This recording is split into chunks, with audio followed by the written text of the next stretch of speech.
जी बेटा देखो, नेक्स्ट अपना टॉपिक है रेजिस्टेंसेस इन सीरीज।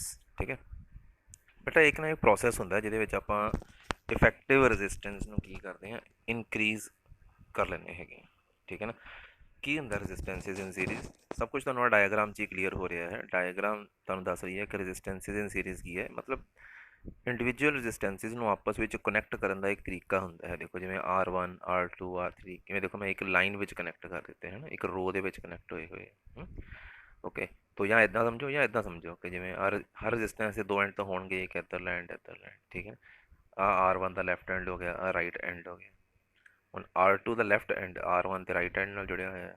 ਠੀਕ ਹੈ ਨਾ। ਫਿਰ ਇਹਦਾ ਰਾਈਟ ਐਂਡ ਅਗਲੇ ਦੇ ਲੈਫਟ ਐਂਡ ਨਾਲ ਜੁੜਿਆ। ਇਸੇ ਪ੍ਰੋਸੈਸ 'ਚ ਤੁਸੀਂ ਹੋਰ ਵੀ ਰੈਜ਼ਿਸਟੈਂਸਿਸ ਅੱਗੇ ਦੀ ਅੱਗੇ ਅੱਗੇ ਦੀ ਅੱਗੇ ਅੱਗੇ ਦੀ ਅੱਗੇ ਜੋੜ ਸਕਦੇ ਹੋ। ਠੀਕ ਹੈ। ਫਿਲਹਾਲ ਡਾਇਆਗਰਾਮ ਵਿੱਚ ਤਾਂ ਮੈਂ 3 ਹੀ ਸ਼ੋਅ ਕੀਤੇ, ਤੁਸੀਂ ਜ਼ਿਆਦਾ ਵੀ ਜੋੜ ਸਕਦੇ ਹੋ। ਇਹਦੇ ਨਾਲ ਇਫੈਕਟਿਵ ਰੈਜ਼ਿਸਟੈਂਸ ਇਨਕਰੀਜ਼ ਕਰ ਜਾਂਦੀ ਹੈਗੀ ਹੈ। ਠੀਕ ਹੈ। कहने मतलब जिमें यदि रजिस्टेंस अगर मान लो 3 ओम है, इसकी भी 3 ओम है, इसकी भी 3 ओम है, इदा कनैक्ट करने नाल सर्किट की रजिस्टेंस 9 ओम हो जाएगी। ठीक है। सिंपल एडिशन हो जाएगी। ठीक। सो आई वांट टू से कि जोड़ा है जो रजिस्टेंसिस सीरीज में कनैक्ट होंगे तो effective resistance RS is equal to R1 plus R2 plus R3 जिन्ने भी हों। अगर R4 है, अगर फोर्थ रजिस्टेंस भी है तो R4। ठीक है। तो ये फार्मूला बहुत ईजीली प्रूव, आई थिंक तुम छोटे क्लासा भी प्रूव किया है फार्मूला। ठीक है ना। बहुत ईजीली जोड़ा है रिजल्ट प्रूव हो जाता है। ठीक है। सी तो ये पहले डायग्राम की शो किया, देखो डायग्राम के आप रजिस्टेंसिस कनैक्ट की हुई सीरीज़ में। ठीक है ना। फिर इन्होंने अक्रॉस एक बैटरी लगाई है जिसका पोटेंशियल डिफरेंस या EMF कितनी है V। ठीक है। करंट फ्लो कर रहा है V from positive end of the battery towards the negative and. ठीक है ना। कहना मतलब इधर वाला एंड पॉजिटिव है, इधर वाला एंड नेगेटिव है। तो वोल्टेज इधर वोल्टेज हाई है, इधर वोल्टेज लो है, और करंट हाई वोल्टेज तो लो वोल्टेज तरफ फ्लो कर रहा है। ठीक है ना। तो इस पॉइंट पे वोल्टेज हाईएस्ट है क्योंकि बैटरी के पॉजिटिव एंड जुड़े, ए वाले पॉइंट पे वोल्टेज लोएस्ट है। ठीक है ना। बाकी जो दरमियान पॉइंट्स होंगे, जिदा एक आ पॉइंट हो गया, इतने आ पॉइंट हो गया, रेगुलरली वोल्टेज डिक्रीज करती है। मतलब इतने हाईएस्ट, इस पॉइंट पे लो, इस पॉइंट पे होर भी लो, इस पॉइंट पे लोएस्ट। ठीक है ना। तो करंट ने तो मतलब हाई तो लो पोटेंशियल की तरफ ही जड़ा है जाना होंगे है। लेट सपोज ए वाली रेजिस्टेंस के अक्रॉस पोटेंशियल डिफरेंस है V1, ये अक्रॉस पोटेंशियल डिफरेंस है V2, ये अक्रॉस पोटेंशियल डिफरेंस है V3। ठीक है। तो आप ओम्स लॉ अप्लाई करिए, R1 रेजिस्टेंस लिए अप्लाई करो, V1 is equal to IR1, V2 is equal to IR2। ठीक है। V3 is equal to IR3। Okay. अच्छा, अगर मान के चलिए कि तीनों रेजिस्टेंसेस दी कंबाइंड रेजिस्टेंस RS है and effective potential difference V है, ਤਿੰਨਾਂ ਦੇ ਅਕ੍ਰੋਸ ਜਿਹੜਾ ਪੋਟੈਂਸ਼ੀਅਲ ਡਿਫਰੈਂਸ ਅਪਲਾਈ ਕੀਤਾ ਉਹ V ਹੈ, ਇਹ ਕਰੰਟ I फ्लो कर रहा है। तो once again Ohm's law V is equal to IRS। ठीक है। Okay. Now total voltage V है, individual voltage V1 V2 V3 है।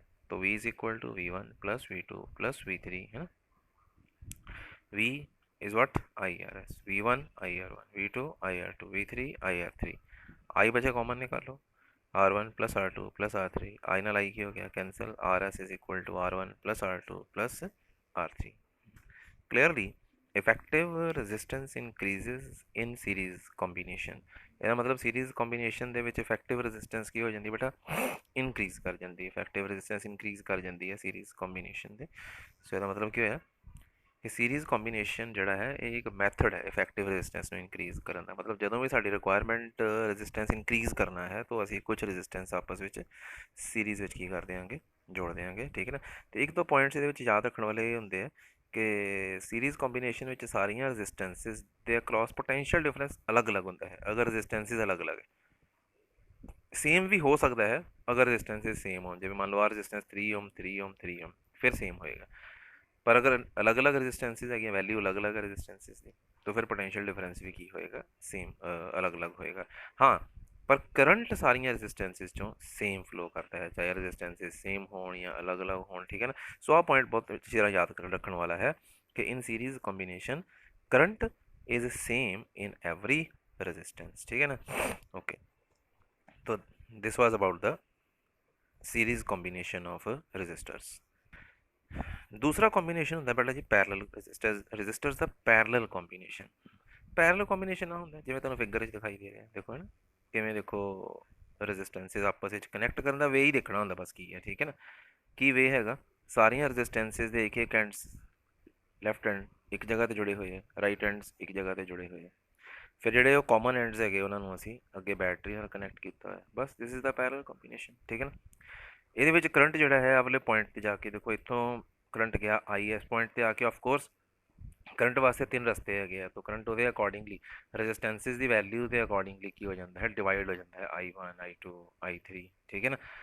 ਇਸ ਕੰਬੀਨੇਸ਼ਨ 'ਚ ਨਾ ਪੋਟੈਂਸ਼ੀਅਲ ਡਿਫਰੈਂਸ ਸੇਮ ਰਹਿੰਦਾ ਹੈ ਸਾਰੀਆਂ ਰੈਜ਼ਿਸਟੈਂਸਿਸ ਦੇ ਅਕ੍ਰੋਸ ਪੋਟੈਂਸ਼ੀਅਲ ਡਿਫਰੈਂਸ ਸੇਮ ਰਹਿੰਦਾ ਹੈ, ਕਿਉਂਕਿ ਸਾਰੀਆਂ ਰੈਜ਼ਿਸਟੈਂਸਿਸ ਦੇ ਐਂਡਸ ਕਾਮਨ ਹੈਗੇ ਆ ਜਿਹੜੇ ਅੱਗੇ ਬੈਟਰੀ ਨਾਲ ਕਨੈਕਟਡ ਹੈ। ਜਿੱਦਾਂ ਇਹਦੇ ਅਕ੍ਰੋਸ ਪੋਟੈਂਸ਼ੀਅਲ ਡਿਫਰੈਂਸ V, ਇਹਦੇ ਅਕ੍ਰੋਸ V, ਇਹਦੇ ਅਕ੍ਰੋਸ V, ਤਾਂ ਬੈਟਰੀ ਵੋਲਟੇਜ ਜਿਹੜੀ ਹੈ ਉਹ V ਹੋ ਗਈ, ਠੀਕ ਹੈ।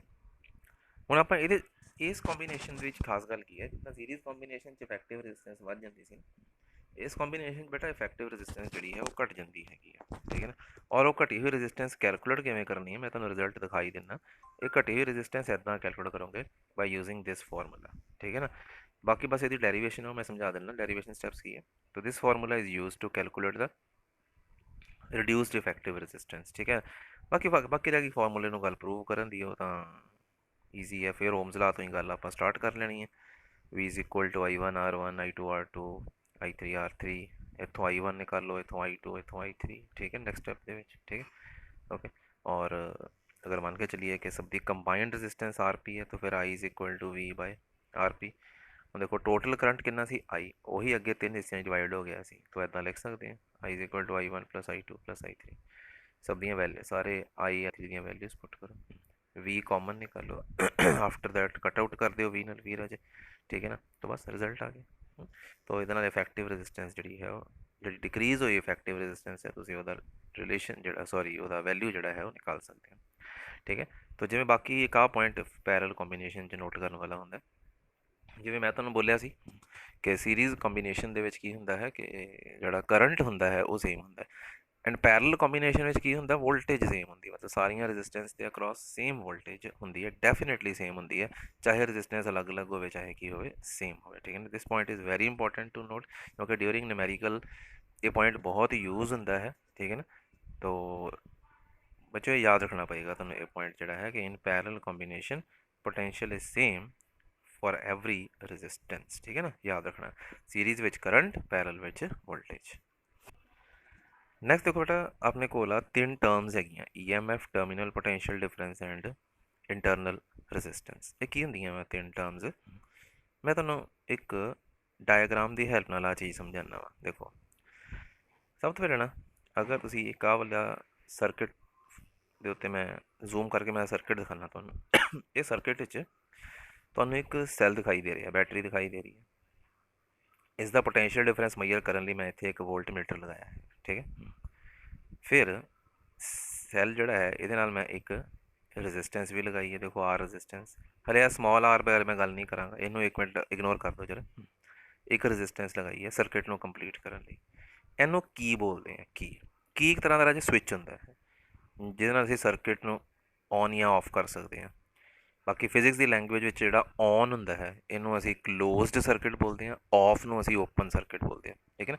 ਬੁੱਕਸ ਵਿੱਚ ਜਾਂ ਫਿਜ਼ਿਕਸ ਦੀ ਲੈਂਗੁਏਜ ਵਿੱਚ ਓਪਨ ਜਾਂ ਕਲੋਜ਼ਡ ਵਰਡ ਚੱਲਦਾ ਹੈ, ਜਿੱਦਾਂ ਆਪਾਂ ਘਰਾਂ ਵਿੱਚ ਬੋਲਦੇ ਨੇ ਸਵਿਚ ਔਨ ਸਵਿਚ ਆਫ, ਠੀਕ ਹੈ।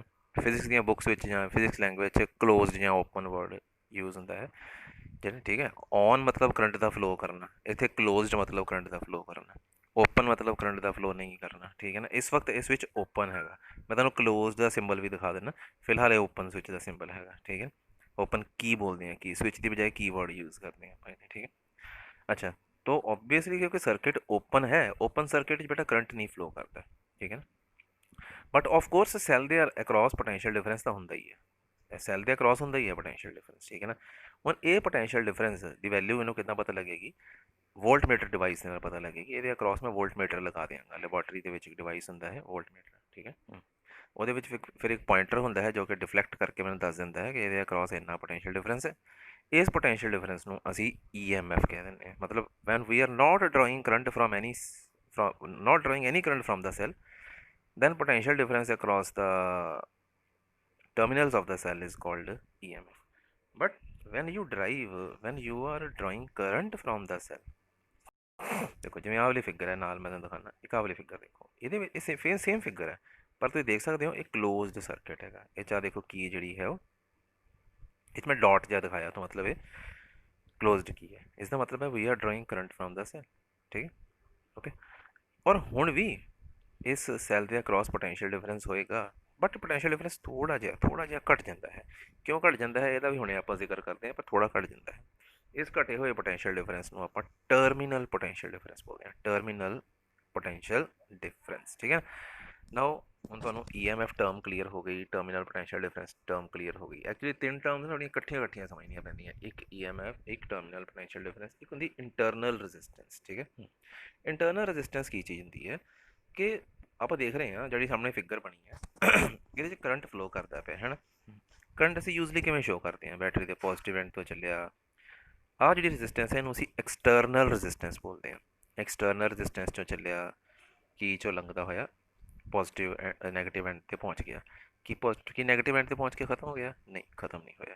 ठीक है ना फिर ये नैगेटिव एंड तो सैल के अंदरों दी हुंदा होया सैल के अंदरों इसकी डायरैक्शन नैगेटिव टू पॉजिटिव है। ठीक है ये करंट जो सैल के अंदरों पास करता है ना बच्चे तो सैल भी जोड़े मटीरीयल तो बनया होया सैल के अंदर भी तो कुछ मटीरीयल यूज़ किए होंगे ना। यूजली सैल का बनया होंगे इलैक्ट्रोड्स इलैक्ट्रोलाइट्स। ठीक है तो दुनिया की हर चीज़ की कुछ ना कुछ रेजिस्टेंस होंगी है and of course electrodes and electrolytes की भी होंगी है। ठीक और ये इलैक्ट्रोड्स ते इलैक्ट्रोलाइट्स की मिलके जो रेजिस्टेंस होंगी है that is called the internal resistance of the cell. ये सैल की इंटरनल रेजिस्टेंस होंगी है।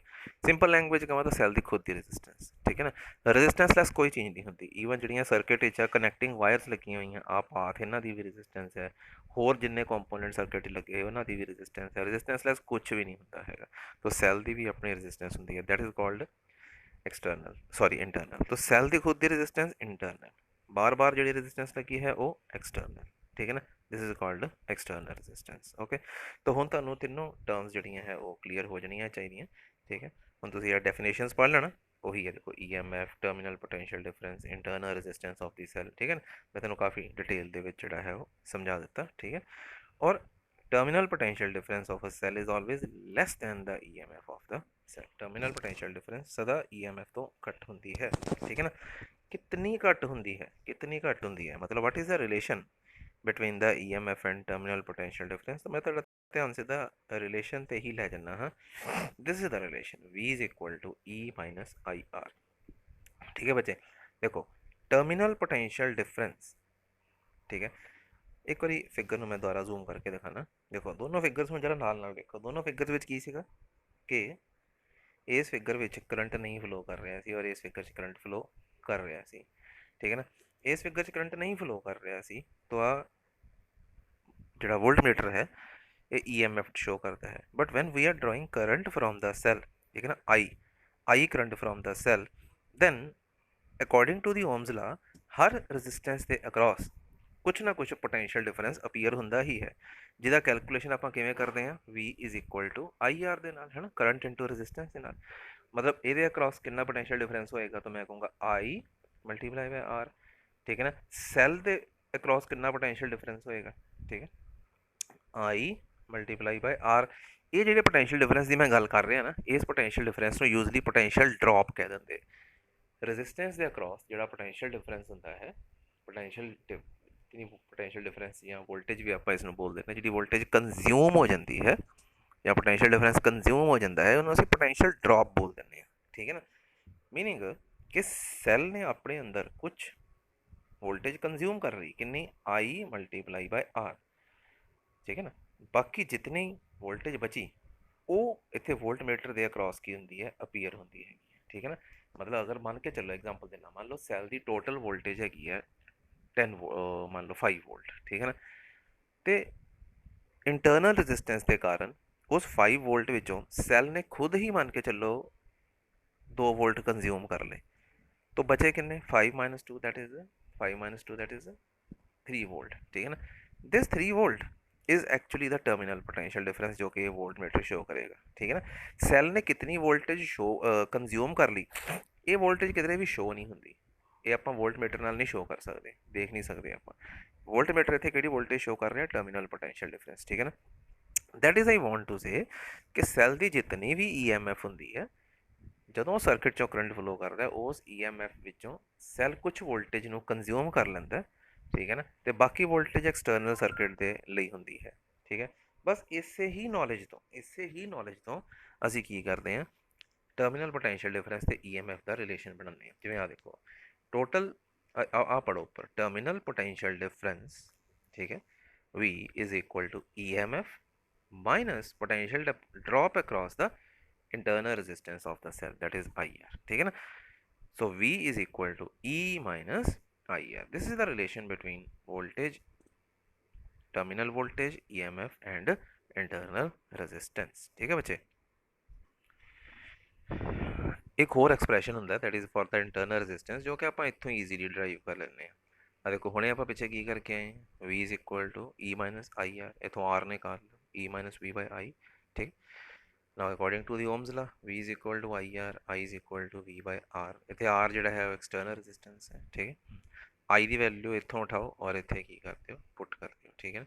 You will get R is equal to E minus V over V by R। बस R ऊपर जाके मल्टीप्लाई करो, ठीक है ना।